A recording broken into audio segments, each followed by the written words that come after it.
વડોદરા શહેરના ગોરવા વિસ્તારમાં પંચવટી ગંગાનગરમાં એસઓજી પોલીસે માદક પદાર્થો સામે મોટી કાર્યવાહી હાથ ધરી એક મહિલાને ગાંજાના જથ્થા સાથે ઝડપી પાડી હતી।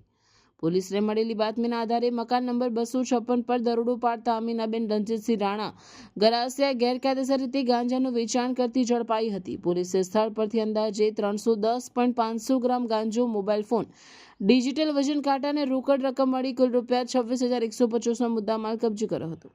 આ કાર્યવાહી દરમિયાન એનડીપીએસ એક્ટ હેઠળ જવાહરનગર પોલીસ સ્ટેશનમાં ગુનો નોંધાયો છે। સાથે જ શાયકુલ અલી રણજીતસિંહ રાણા નામનો સહ આરોપી હાલ ફરાર હોવાનું પોલીસે જણાવ્યું છે। સમગ્ર કામગીરી પોલીસ ઇન્સ્પેક્ટર બીડી ગીતિયા તથા તેમની ટીમ દ્વારા હાથ ધરવામાં આવી હતી। શહેરમાં નશામુક્ત અભિયાન અંતર્ગત પોલીસ સતત આવી કાર્યવાહી કરી રહી છે। દર્શક મિત્રો, આવા જ લેટેસ્ટ અપડેટ અને સમાચાર જોવા માટે જોડાયેલા રહો ફેસબુક, ઇન્સ્ટાગ્રામ, યુટ્યુબ ચેનલ સાથે વિશ્વ ભારત ન્યૂઝ।